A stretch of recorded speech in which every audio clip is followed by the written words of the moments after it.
Hello दोस्तों। उम्मीद करता हूँ आप लोग को लेक्चर समझ में आ रहा होगा। आप लोग नोट्स बना रहे होंगे, ठीक है। लास्ट लेक्चर में हम लोग इलेक्ट्रिक फील्ड के बारे में बात कर रहे थे, प्रॉपर्टीज ऑफ इलेक्ट्रिक फील्ड के बारे में बात कर रहे थे, ठीक है।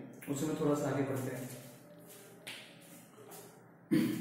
जैसे मान लीजिए इलेक्ट्रिक फील्ड लाइन्स के बारे में हम डिस्कस कर रहे थे। इलेक्ट्रिक फील्ड लाइन्स को अगर हम दिखाएं, मान लीजिए अगर ये हमारे पास दो पॉइंट चार्ज है, ये पॉजिटिव क्यू है और ये निगेटिव क्यू है, तो इनके लिए जो इलेक्ट्रिक फील्ड लाइंस होंगी वो कैसे होंगी। हम जानते हैं कि electric field lines originate from the positive charge and terminate to the negative charge. तो इसके लिए इलेक्ट्रिक फील्ड लाइंस कुछ इस तरीके से आएंगे।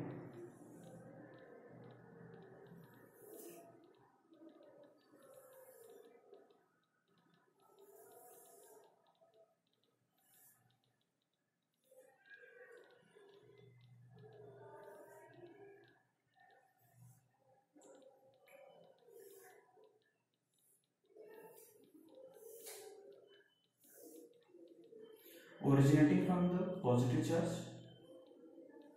चार्ज से ओरिजिनेट करेंगे and terminate to the negative charge, something like that. अगर दो पॉइंट चार्ज, एक पॉजिटिव चार्ज और एक नेगेटिव चार्ज रखा हो तो उनका इलेक्ट्रिक फील्ड लाइंस कुछ इस तरीके से दिखाई देता है, ठीक है। अगर मान लीजिए पॉजिटिव नेगेटिव चार्ज की जगह पे दोनों ही पॉजिटिव चार्ज होते हैं, प्लस क्यू, यहाँ पे प्लस क्यू, तो what would be the nature of electric field lines. यहाँ पे इलेक्ट्रिक फील्ड लाइंस कैसे दिखाई देंगे, यहाँ पे पॉजिटिव है, यहाँ पे पॉजिटिव है, तो दोनों की जगह से क्या होगा, चार्ज का ओरिजिनेशन होगा, चार्ज विल ओरिजिनेट। तो यहाँ पे इलेक्ट्रिक फील्ड लाइंस कुछ इस तरीके से बनेगा।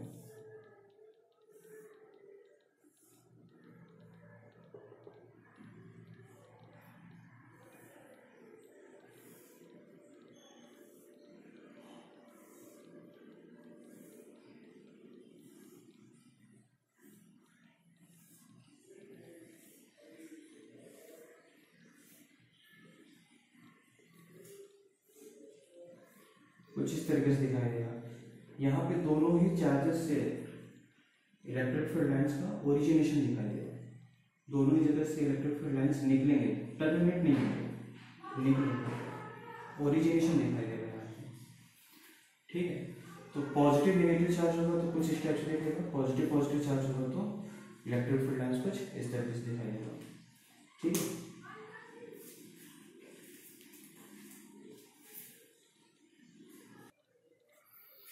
अब हम बात करेंगे कांस्टेंट इलेक्ट्रिक फील्ड के बारे में, ठीक है। कांस्टेंट इलेक्ट्रिक फील्ड के बारे में मैंने डिस्कस किया था, कुछ लाइंस वगैरह बना करके मैं डिस्कस किया था कि कांस्टेंट इलेक्ट्रिक फील्ड लाइंस कैसी होती हैं और कांस्टेंट इलेक्ट्रिक फील्ड कैसे जनरेट किया जाता है, इसके बारे में हमने बात किया था। कांस्टेंट इलेक्ट्रिक फील्ड कैसे जनरेट कर सकते हैं, इनफाइनाइट शीट की यूज से, ठीक है। तो कांस्टेंट इलेक्ट्रिक फील्ड लाइंस को दिखाने का तरीका हमने बताया था कि लाइन स्ट्रेट होनी चाहिए और लाइन के बीच की स्पेसिंग जो है वो यूनिफॉर्म होनी चाहिए, ठीक है। तो स्ट्रेट लाइन, लगभग स्ट्रेट लाइन मैंने बनाया है ना, और उनके बीच का जो स्पेसिंग है वो लगभग सेम है, तो we can say that this is what constant electric field.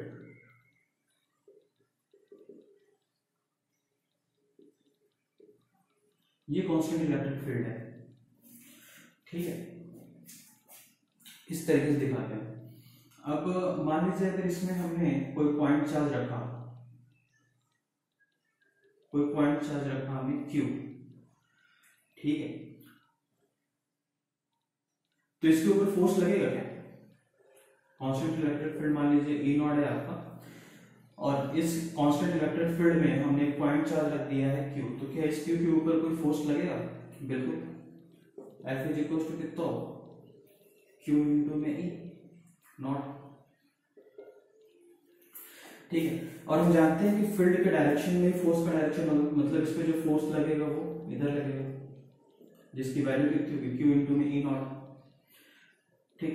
तो ये चार्ज पार्टिकल जो है वो किस टाइप का मोशन करेगा, what will be the nature of motion of this charge particle, this point charge Q जो है वो किस टाइप का मोशन करेगा, मतलब स्ट्रेट लाइन मोशन करेगा, पैराबोला करेगा, सर्कुलर पाथ करेगा, कैसा करेगा। अगर हम देखें तो चार्ज के ऊपर फोर्स किधर लगा है, x axis, positive x axis में। अगर हम इसमें देखें तो हॉरिजॉन्टल एक्सिस में, हॉरिजॉन्टल डायरेक्शन में फोर्स लगा है, ठीक है। तो चार्ज का मोशन क्या होगा, ये होगा बिल्कुल straight line. We can say that the charge particle move in a straight line if we release, या फिर इस चार्ज को अगर हम रिलीज करते हैं या फिर प्रोजेक्ट करते हैं, प्रोजेक्ट विथ सम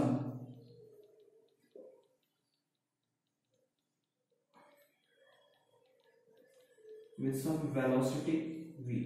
मान लीजिए अगर कुछ वेलोसिटी v भी देते हैं इसी डायरेक्शन में तो स्ट्रेट लाइन मोशन करता है ये चार्ज पार्टिकल, ठीक है।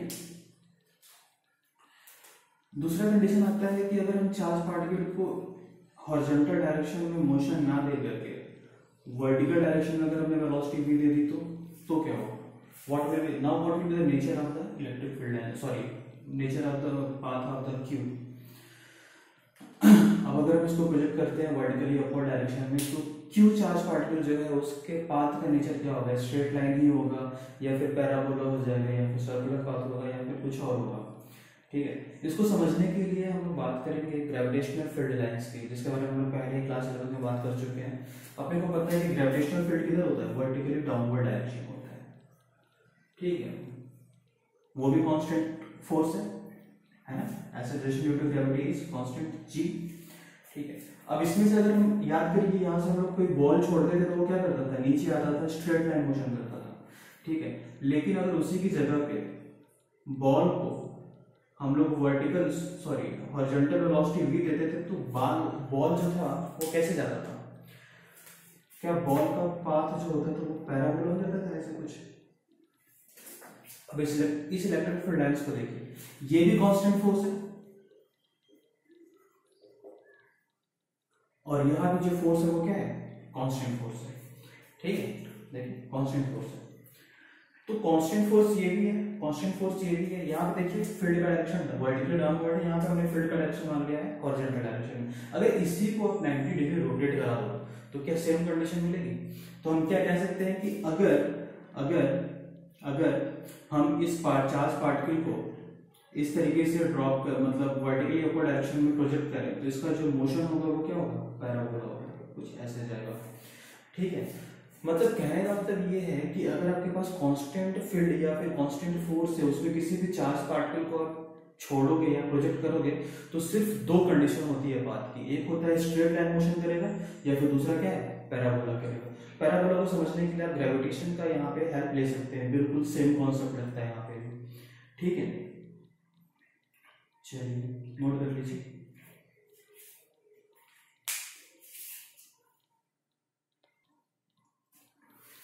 देखिए जैसा कि मैंने बोला कांस्टेंट इलेक्ट्रिक फील्ड या कांस्टेंट फोर्स रहेगा तो उसमें दो टाइप का मोशन दिखता है, एक स्ट्रेट लाइन मोशन दिखता है, दूसरा पैराबोला पाथ दिखता है, ठीक है। तो स्ट्रेट लाइन कब होगा, जब हम चार्ज को इनिशियली रेस्ट से छोड़ेंगे, रिलीज करेंगे रेस्ट से, या फिर उसको प्रोजेक्ट करेंगे पैरेलल टू द फील्ड, है ना। जैसे कि लास्ट एग्जांपल मैंने दिखाया था कि फील्ड का डायरेक्शन मैंने कुछ इस टाइप का दिखाया था, ठीक है। तो यहां से अगर हम चार्ज को रिलीज करेंगे या फिर कुछ वेलोसिटी v दे करके पैरेलल टू द फील्ड, ये अगर हम इस डायरेक्शन में छोड़ते हैं इसको तो वो फील्ड के क्या होगा, पैरेलल होगा। या फिर तीसरा कंडीशन आता है किसी भी वेलोसिटी से एंटी पैरेलल, है ना। इलेक्ट्रिक फील्ड का डायरेक्शन ये है तो अपन इस डायरेक्शन में भी छोड़ेंगे तो जो पाथ होगा वो क्या होगा, स्ट्रेट लाइन होगा, ठीक है। इसके अलावा आप कुछ भी करें, चाहे इसके अलावा आप कुछ भी किसी भी तरीके का पाथ दीजिए, चाहे आप इसको वर्टिकली अपवर्ड दीजिए या फिर कुछ एंगल बना करके दीजिए, कुछ भी करेंगे तो नेक्स्ट जो अदर पाथ बनेगा वो क्या होगा, पैराबोला होगा। स्ट्रेट लाइन मोशन होने के यही तीन कंडीशन है कि रिलीज फ्रॉम द रेस्ट किया जाए, फील्ड के पैरेलल छोड़ा जाए या फिर फील्ड के एंटी पैरेलल छोड़ा जाए। तो वो जो चार्ज पार्टिकल होगा वो क्या करेगा, स्ट्रेट लाइन मोशन करेगा। उसके अलावा कुछ भी किसी भी तरीके से चार्ज पार्टिकल को प्रोजेक्ट करते हैं तो वो क्या करेगा, पैराबोला पाथ में ट्रेवल करेगा, ठीक है। तो this is the general concept, you can note it down.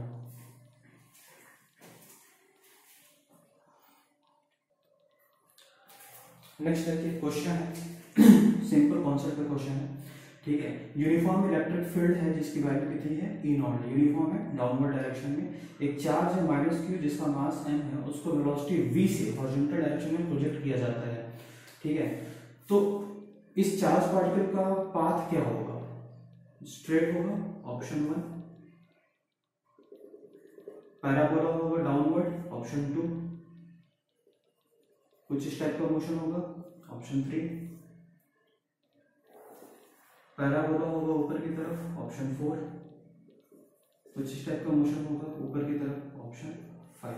5 option है, ठीक है। स्ट्रेट लाइन मोशन करेगा, डाउनवर्ड डायरेक्शन में जाएगा पैराबोला पाथ पे, डाउनवर्ड डायरेक्शन में जाएगा कुछ इस टाइप के पाथ पे, अपवर्ड डायरेक्शन में जाएगा पैराबोलिक पाथ में, या फिर अपवर्ड डायरेक्शन में जाएगा कुछ इस टाइप के पाथ पे, ठीक है। 5 ऑप्शन है, देखिए समझिए और इसका आंसर करिएगा हमको, ठीक है। नोट कर लीजिए क्वेश्चन।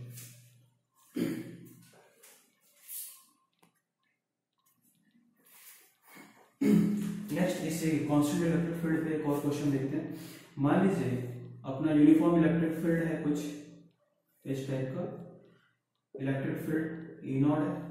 एक चार्ज पार्टिकल है Q जिसका मास m है, ठीक है। इसको रिलीज किया जा रहा है, इट इज रिलीज्ड, इसको रिलीज किया जा रहा है। क्वेश्चन है find speed of charge after time t। Time के बाद इस चार्ज पार्टिकल का स्पीड कितना होगा, ठीक है। सॉल्व करने की कोशिश करिए। सबसे पहले हम बात करेंगे force on the charge. Force की वैल्यू कितनी हो जाएगी, Q इनटू में E naught, this is the force. Force मिल गया तो अपन एक्सेलरेशन की वैल्यू निकाल सकते हैं क्या, फोर्स अपॉन में mass is what, acceleration, F by m, that will be equals to Q E naught by m, ठीक है। अब अगर ध्यान से देखिए तो क्या पूछ रहा है, स्पीड आफ्टर टाइम t, ठीक है। स्पीड पूछ रहा है, क्या क्या पता है अपने को, इनिशियल वेलोसिटी 0, रिलीज किया जा रहा है, ठीक है। एक्सेलरेशन पता है अपने को, एक्सेलरेशन की वैल्यू कितनी है, Q E not by m, ठीक है। कितना टाइम बाद पूछ रहा है, t, ठीक है। तो अपने को पता है क्या, v is equals to u plus at, equation of motion, ठीक है। तो v is equals to u की वैल्यू कितनी है, 0। एक्सेलरेशन की वैल्यू कितनी है, Q E not by m into t। तो velocity after time t will be equals to Q E naught by m into t। This is the answer, simple, ठीक है। Note करिए।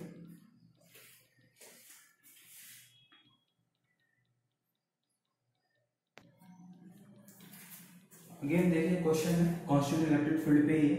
Constant electric field का direction E, मतलब direction नीचे की तरफ, magnitude कितना है, E है, ठीक है। एक चार्ज पार्टिकल है जो कि एक मासलेस स्ट्रिंग से बंधा हुआ है, रेडियस r है, ठीक है।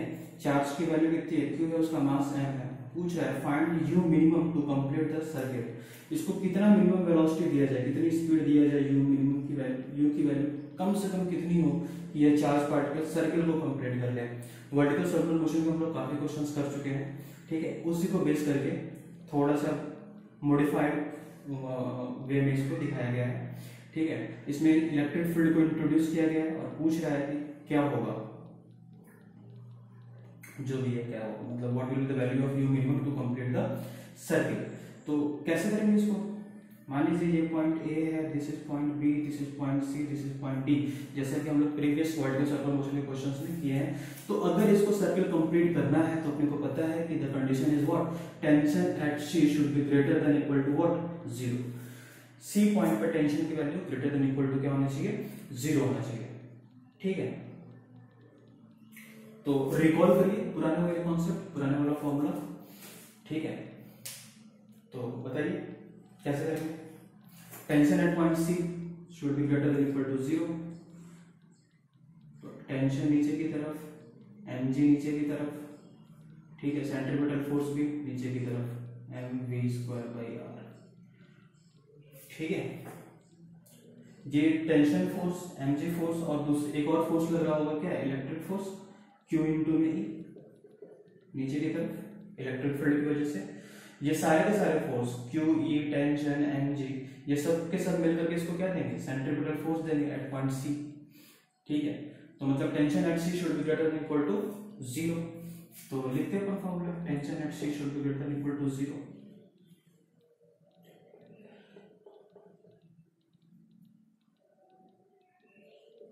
Square by r minus m g minus q e should be equal to greater than equal to 0। ठीक है, अब देखिए दूसरा हम क्या कर सकते हैं, यहाँ पे लगाएंगे वर्क एनर्जी थ्योरम। तो work done by gravitational force और work done by electric force, electric field की वजह से, work done by tension, tension force.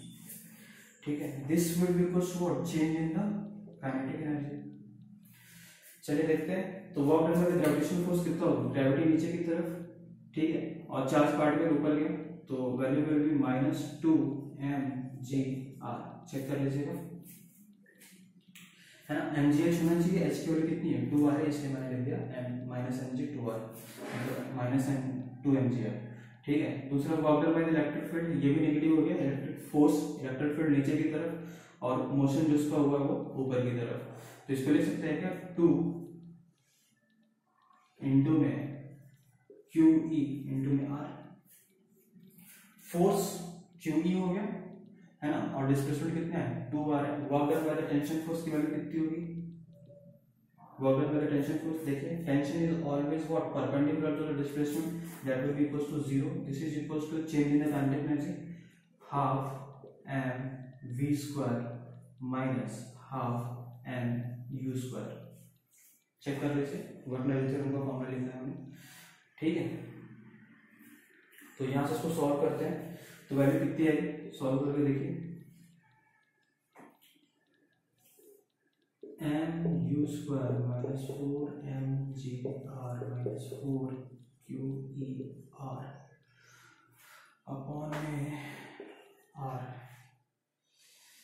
Minus mg minus qr minus mg minus qe should be equal to greater than equal to 0। Check करें,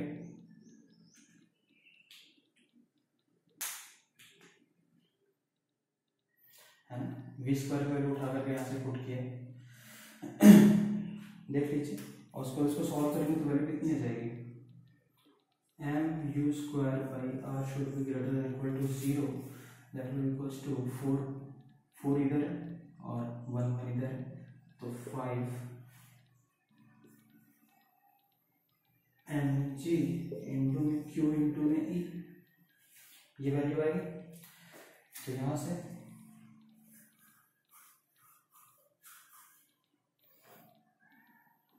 u square should be greater than equal to 5r mg plus qe।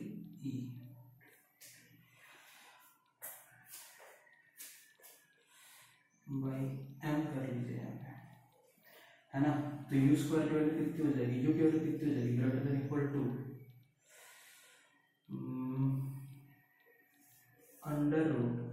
√5g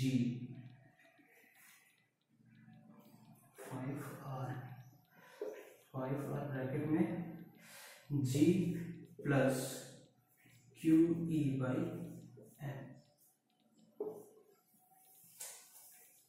ठीक है, simple calculation है, आप देख लीजिए, board छोटा है इसलिए मैंने थोड़ा शॉर्टकट ले लिया है। ठीक है, 2 स्टेप में आ गया हूँ, तो देख लीजिए, this is the value of you minimum. You minimum की वैल्यू कम से कम, यू की वैल्यू इतनी चाहिए, यू मिनिमम कितना होना चाहिए, इतना होना चाहिए। ठीक है, देख लीजिए और नोट कर लीजिए।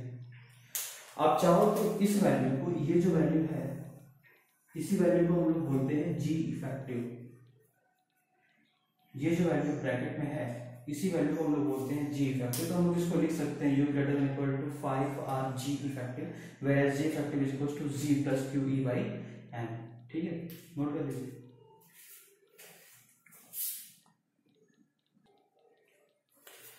नेक्स्ट देखिए, सेम क्वेश्चन है, बस इलेक्ट्रिक फील्ड का डायरेक्शन जो था उसको चेंज कर दिया।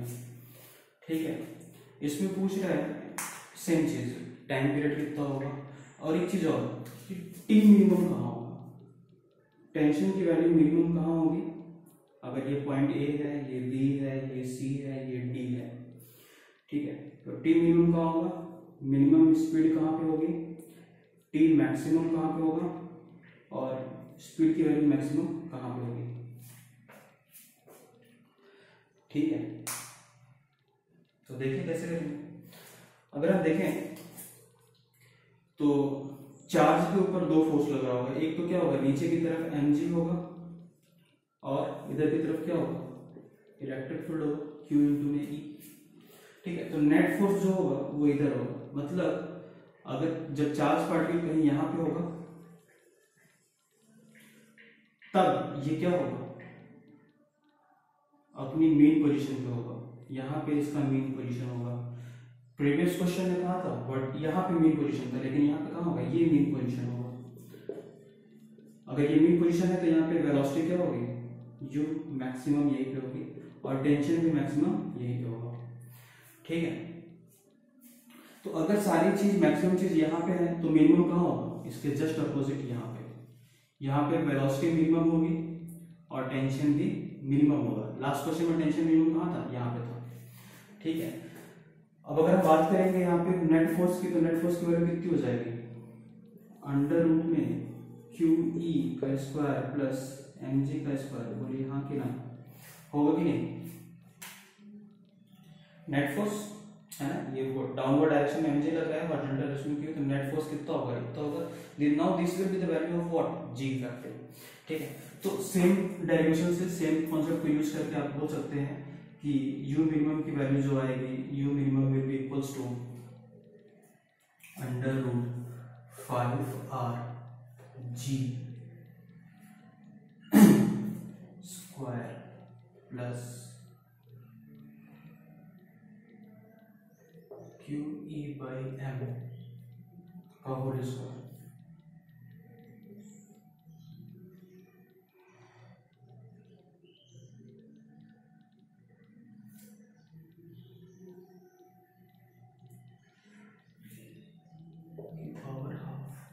ये वैल्यू आएगी u मिनिमम की। सेम डेरिवेशन से आप चाहो तो डिराइव करो, ये एक्सप्रेशन आएगा।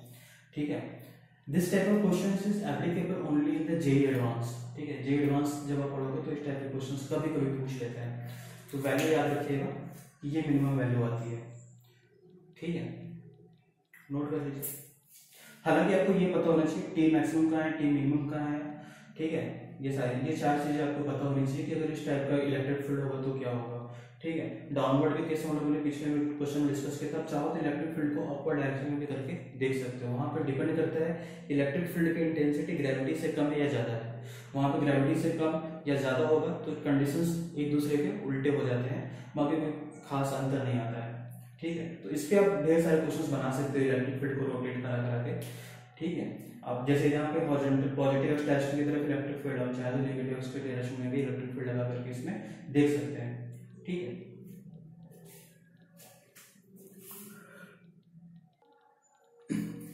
देखिए कांस्टेंट इलेक्ट्रिक फील्ड का कॉन्सेप्ट स्प्रिंग में भी आता है। ठीक है, मान लीजिए यहाँ पे अभी इलेक्ट्रिक फील्ड नहीं है। ठीक है, तो ये जो ब्लॉक M है, स्प्रिंग अपने नेचुरल लेंथ में ब्लॉक M क्या है, मेन पोजीशन पे है अपनी। ठीक है, और मान लीजिए अभी हमने इलेक्ट्रिक फील्ड को ऑन किया, तो जैसे हमने इलेक्ट्रिक फील्ड ऑन किया, इस पे चार्ज मान लीजिए Q है। ठीक है, इस ब्लॉक पे चार्ज Q है।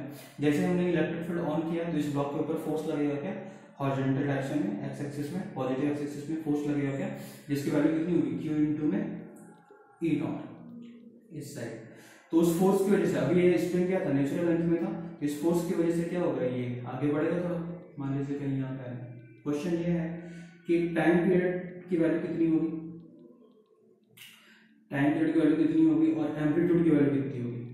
मान लीजिए ऑन करने के बाद यहाँ पे ये मेन पोजीशन पे आया आपने, अब ये मेन पोजीशन है। जब इलेक्ट्रिक फील्ड नहीं था तो ये मेन पोजीशन था, इलेक्ट्रिक फील्ड ऑन होने के बाद ब्लॉक के ऊपर नेट फोर्स 0 होना चाहिए, तो क्या होगा कि ये QE की वजह से आगे बढ़ेगा। ठीक है, और स्प्रिंग क्या होगा, इलोंगेट होगा। ठीक है, मान लीजिए ये डिस्प्लेसमेंट जो है वो x नॉट है, तो एम्पलीट्यूड की वैल्यू तो क्या होगी, x नॉट ही होगी। ठीक है, यही इसका एक्सट्रीम पोजीशन होगा। ठीक है, ये मेन पोजीशन होगा और ये क्या होगा, एक्सट्रीम पोजीशन होगा इस केस में। एम्पलीट्यूड की वैल्यू एम्पलीट्यूड की वैल्यू कितनी हो जाएगी, एक्स नॉट हो जाएगी, और टाइम पीरियड की वैल्यू कितनी हो जाएगी, अपने को पता है टी बाई अंडर रूट देखिए, दैट्स इट, सिंपल, कोई चेंज नहीं, ठीक है। तो एम्पलीट्यूड ध्यान रखिएगा, ये गवर्निंग इक्वेशन में पूछे कितना होगा, तो Q E naught is equals to spring force के एक्स माइनस एम्पलीट्यूड की वैल्यू आप निकालना चाहो तो एक्स की वैल्यू कितनी लिख सकते हो, क्यू ई नॉट बाई के, ये वैल्यू भी क्या है, एम्पलीट्यूड के बराबर एक्स नॉट है, ठीक है। This is the amplitude, time period की वैल्यू सेम रहेगी, ठीक है। तो ये जनरल इक्वेशन, जनरल कॉन्सेप्ट है आपका इलेक्ट्रिक फील्ड और स्प्रिंग का।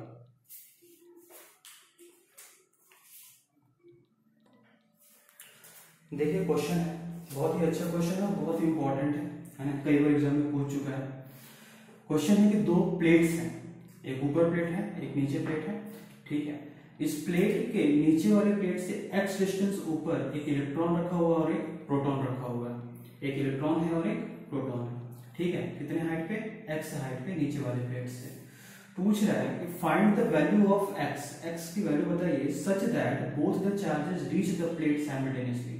x की वो वैल्यू बताइए कि दोनों चार्जेस को जब छोड़ा जाए तो दोनों ही चार्ज एक साथ प्लेट्स पे पहुंचे, ठीक है। तो जाहिर सी बात है, सबसे पहले तो हम देख लें कि दोनों ही चार्जेस पे फोर्स कितना लगेगा। देखिए ये क्या है, प्रोटॉन पॉजिटिव चार्ज है तो इसके ऊपर फोर्स इलेक्ट्रिक फील्ड डायरेक्शन में नीचे की तरफ लगेगा, इलेक्ट्रॉन नेगेटिव चार्ज है तो इस पे जो फोर्स लगेगा वो क्या होगा, इलेक्ट्रिक फील्ड के अपोजिट डायरेक्शन में। तो ध्यान देने वाली बात ये है कि ये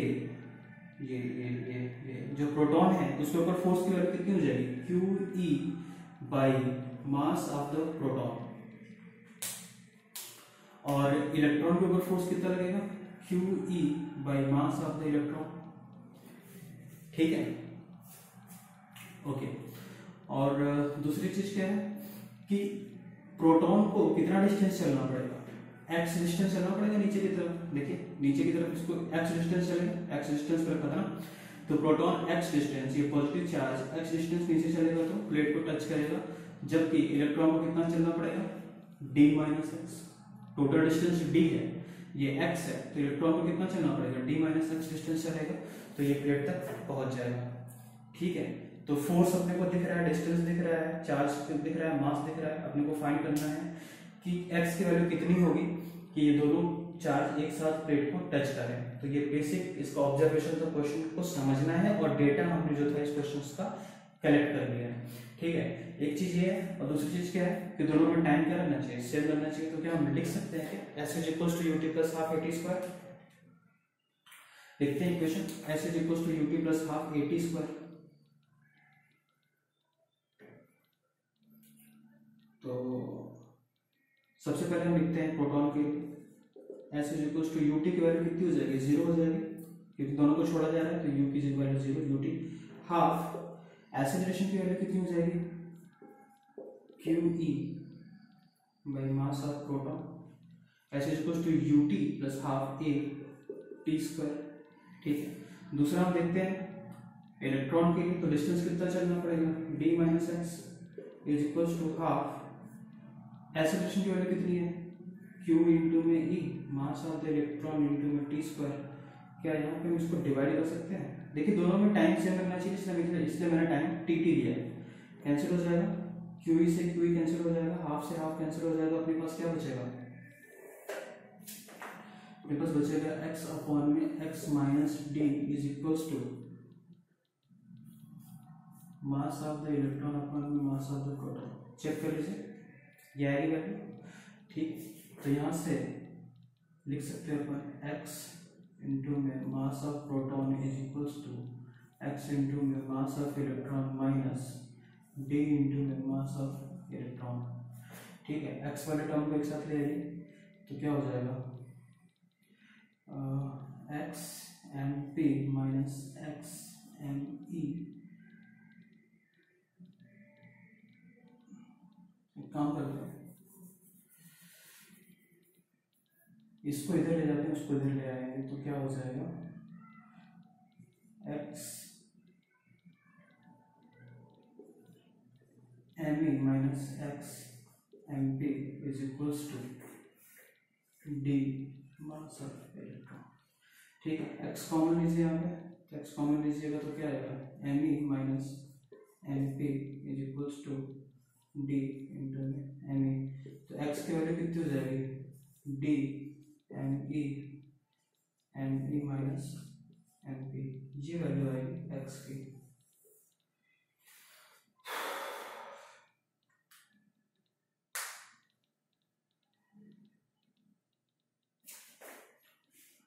कुछ मिस्टेक हुआ है क्या? Oh D minus x, sorry ये डी माइनस एक्स के जगह हमने एक्स माइनस डी लिख दिया है। जस्ट अ मिनट,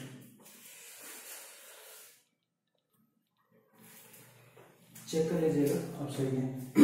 ये डी माइनस एक्स, ठीक है, यहाँ पे हमने मिस्टेक से एक्स माइनस डी लिख दिया था, सिंपल कैलकुलेशन। ठीक है, तो इस तरीके से हम लोग एक्स की वैल्यू निकालते हैं। ठीक, इसी क्वेश्चन को अगर हम कहें कि एक लाइन में सॉल्व करना है, कर सकते हैं क्या? बिल्कुल कर सकते हैं। देखिए इलेक्ट्रोस्टैटिक फोर्स लग रहा है, इलेक्ट्रिक फोर्स लग रहा है, वो क्या होता है कंजर्वेटिव फोर्स होता है। तो कंजर्वेटिव फोर्स से तो हम यहाँ पे क्या लगा सकते हैं कंजर्वेशन ऑफ मोमेंटम लगा सकते हैं। तो applying conservation of momentum m1 x1 is equals to m2 x2, याद है आपको सेंटर ऑफ मास हम लोगों ने पढ़ा था। ठीक है, तो उसी कॉन्सेप्ट को यूज करते हैं। सबसे पहले हम देखते हैं मास ऑफ प्रोटॉन। तो मास ऑफ प्रोटॉन को कितना डिस्टेंस चलना है, सॉरी बोल कुछ और रहा हूँ लिख कुछ और रहा हूँ। मास ऑफ प्रोटॉन को कितना डिस्टेंस चलना है, प्रोटॉन को कितना चलना है x चलना है। तो mp into x is equals two electron को कितना चलना है d माइनस एक्स चलना है क्या, d माइनस एक्स। इसको सॉल्व कर लीजिए, सेम आंसर आएगा m1 x1 is equals to m2 x2। ठीक है, नेट डिस्प्लेसमेंट, प्रोटॉन को x चलना है, इलेक्ट्रॉन को d माइनस एक्स चलना है। इसको सॉल्व करिए, करके देख लेते हैं। mp into x is equals to med minus mex। ठीक है, इसको इधर ले तो हो जाएगा mpx plus mex is equals to med। x common लीजिए, मास ऑफ इलेक्ट्रॉन। ठीक है, x कॉमन लीजिए यहाँ पे, तो x की वैल्यू कितनी हो जाएगी med mp plus me, that's it. देखिए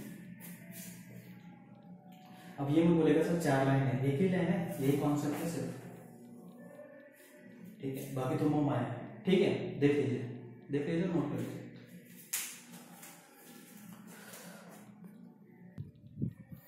नेक्स्ट आता है आपका इलेक्ट्रोस्टैटिक पोटेंशियल एनर्जी। ठीक है, अगर फोर्स है फील्ड है तो कुछ ना कुछ एनर्जी होगी। ठीक, तो एनर्जी कितनी होगी इसके बारे में बात करेंगे। तो पोटेंशियल एनर्जी स्टार्ट करने से पहले थोड़ी सी चीजें हम रिवाइज करना चाहेंगे जो कि हम लोगों ने वर्क एनर्जी फॉर्मूला में पढ़ा था। ठीक है, work done by the conservative forces value कितनी होती थी, integration of F dot D S, याद है। ठीक है, तो इसको हम लोग क्या लिख सकते हैं, इंटीग्रेशन फोर्स एफ एक्स आई कैप प्लस एफ वाई जे कैप प्लस एफ जेड के कैप डॉट डी एक्स आई कैप प्लस डी वाई जे कैप प्लस डी जेड के कैप। 11th में पढ़ा था। ठीक है, this is how you can calculate the work done by the conservative forces. ठीक है, तो इसी को हम लोग लिख सकते हैं work done by the conservative forces equals to what F dot D S. ठीक है, this is also equals to what minus of change in the potential energy by the work energy theorem. ठीक है, अब आप जानते हो delta U की value कितनी होती है, U final minus U initial. ठीक है, तो क्या मैं बोल सकता हूं कि work done by the conservative forces is equals to minus U है ना, तो U initial minus U final, minus की वजह से यहाँ पे अपन इस तरीके से लिख सकते हैं। This is the basic revision of the work energy theorem जो कि हम लोगों ने क्लास 11 में पढ़ा था। ठीक है, अब इसी को यूज करके देखते हैं कि वर्क एनर्जी थ्योरम या फिर पोटेंशियल एनर्जी से हमारे क्वेश्चंस कैसे इजी हो जाते हैं। ठीक है, पोटेंशियल एनर्जी का कॉन्सेप्ट जो है वो हमारे न्यूमेरिकल्स को काफी हद तक इजी कर देता है। ठीक है, बहुत इंटरेस्टिंग है। देखते हैं कैसे।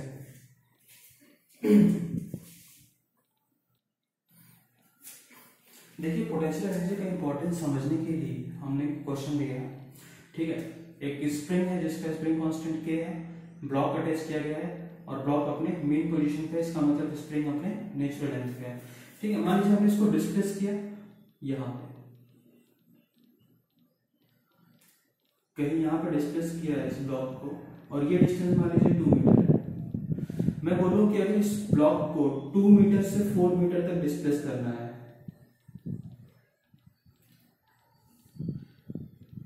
ठीक है, यहां से ये 4 मतलब ये टोटल 4 मीटर है, ठीक है। तो बताइए what is the value of work done, work done की वैल्यू कितनी होगी। ब्लॉक को 2 मीटर से 4 मीटर तक डिस्प्लेस करना है, ठीक है, मतलब इलोंगेशन 2 मीटर से 4 मीटर तक का होना है। तो उस केस में वर्क डन की वैल्यू कितनी होगी, सिंपल है, अपन जानते हैं, माफ कीजिएगा, W इक्वल्स टू क्या होता है F डॉट डी एक्स या फिर F डी एक्स लिख सकते हैं, ठीक है। स्प्रिंग फोर्स की वैल्यू कितनी है, माइनस ऑफ के एक्स,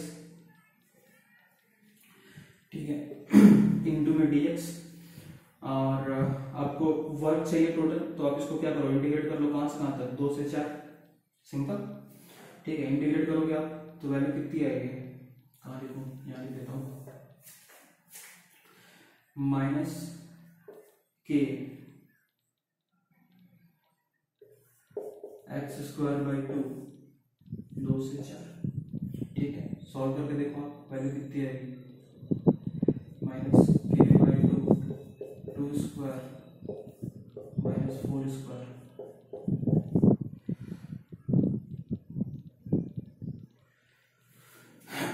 ठीक है।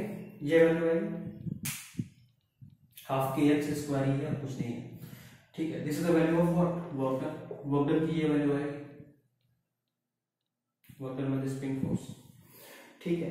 अब यहां पर हमने इंटीग्रेशन यूज किया, उसके बाद फिर इस क्वेश्चन को सॉल्व किया, ठीक है। अगर इसी क्वेश्चन को हम पोटेंशियल एनर्जी के हेल्प से सॉल्व करें तो कैसे होगा, अपने को पता है वर्क एनर्जी थ्योरम के हिसाब से अभी जो हमने देखा था, वर्क डन इक्वल्स टू क्या था, U initial minus U final. तो इनिशियल पोटेंशियल एनर्जी कितनी होगी, potential energy of the spring होता है वो पता है, हाफ के एक्स स्क्वायर, तो हाफ के इनिशियल कितना था, 2 था, तो 2 square minus U final half K 4 square, answer. No integration nothing, simple concept, ठीक है। आपका potential energy of the spring आपको पता है कि हाफ के एक्स स्क्वायर होता है, ठीक है। Work done equals to U initial minus U final, ठीक है। उसी को अप्लाई करके एक लाइन में आपने आंसर लिखा, no need to integrate anything, ठीक है। This is how potential energy make our calculations very easy, ठीक है। देख लीजिए, समझ लीजिए और नोट कर लीजिए।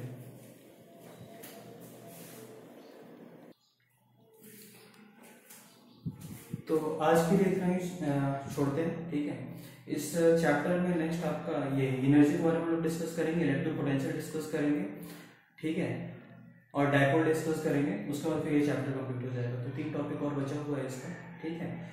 आपके इलेक्ट्रोमैग्नेटिज्म में इलेक्ट्रोस्टैटिक पे हम लोग बहुत ज़्यादा टाइम दे रहे हैं, ठीक है। रीज़न ये है कि इसको बहुत डिटेल में, और स्टार्टिंग है तो इसको बहुत अच्छे से एक्सप्लेन करना पड़ रहा है, लेकिन जब हम लोग मैग्नेटिज्म पढ़ेंगे, कैपेसिटर्स और इलेक्ट्रिक करंट पढ़ेंगे, तो उसमें इतना टाइम नहीं लगेगा, क्योंकि आप लोग बाकी चीज़ों से पहले से ही जान चुके होंगे, ठीक है। तो जितना बेसिक्स को टाइम देना है दीजिए, ठीक है। अच्छे से रिवाइज करिएगा, जो भी हम लोग पढ़ रहे हैं उसको अच्छे से रिवाइज करिए, ठीक है।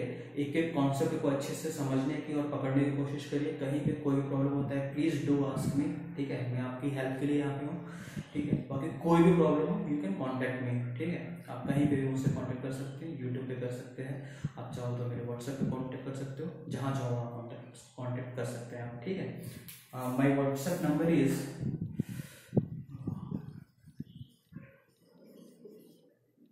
8423903052, ठीक है। And you can contact me